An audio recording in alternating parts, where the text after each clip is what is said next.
Did a Green Bay Packers trade just become more likely? Well, if you take a look at snap counts of two particular guys on this Packer roster, that could potentially be the case. I'm going to break that down for you guys in this video. If you like the content, please be sure to hit that subscribe button.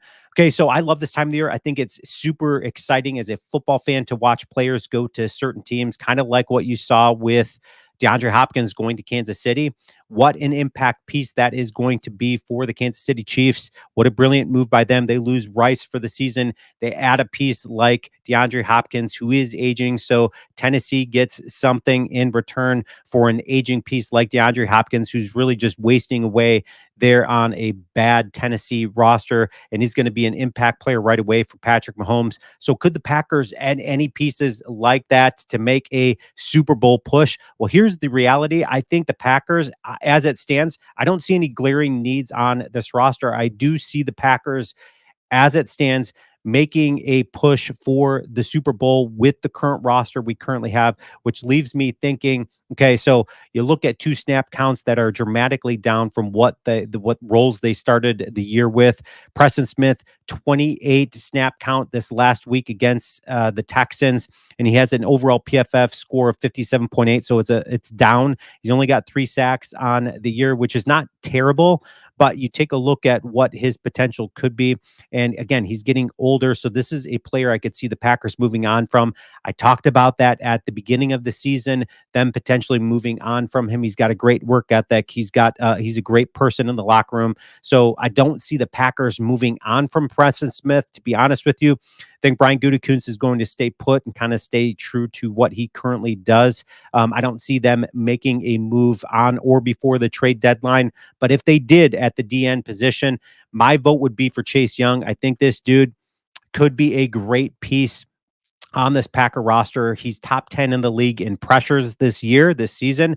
Chase Young, again, this is a dude that has not lived up to the hype, but under the right coaching. I'm not saying there's bad coaching in New Orleans, but with the right coaching, Jeff Hafley, I think, would be able to work with Chase Young's abilities very well. Again, top 10 in the league in pressures. I could see this being a great fit in Green Bay. He's only 25 years old. Leave your comments on that. Let me know your thoughts. So when you take a look at another guy whose snap count is dramatically down, in fact, he's getting used to playing the backup role in Green Bay. He had an eight snap count this last week against Houston.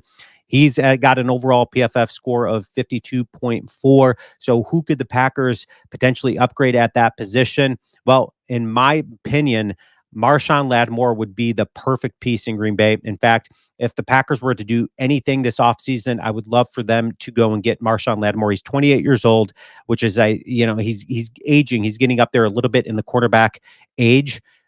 So 28 years old. He's got 2 years on the contract. The Packers this year would be absorbing I think 640,000. He's owed 16 million next year, and then 16 and a half the year after that in 2026. But Marshawn Lattimore alongside Jair Alexander, we already got shutdown safeties. We would have shutdown corners in the league. Now you take a look at the Packers depth chart, which we'll look at right now. The Packers depth chart as it stands, you got Jair Alexander and Eric Stokes backing him up. That is a great backup, in my opinion. Eric Stokes has struggled. I understand that he's going to be gone after this season, but I think for this season and the Packers making a Super Bowl push, I think Eric Stokes is a great backup for Jair Alexander. Keyshawn Nixon playing more of that starting role. You got Carrington Valentine, who I like a lot. So you got good depth there. Again, you got Xavier McKinney, Javon Bullard, and Evan Williams. What a safety core group of guys there for the Packers. I think this defense, I don't want to disrupt. I don't want to see anything disrupting the momentum we're starting to have in Green Bay. But if the Packers did get a piece, Marshawn Lattimore would be my vote. Leave your comments. Let me know your thoughts. But I think this Packer roster is good enough to make a Super Bowl push as it stands right now with the guys we currently have. Leave your comments. Let me know your thoughts. And as always, go Pack, go.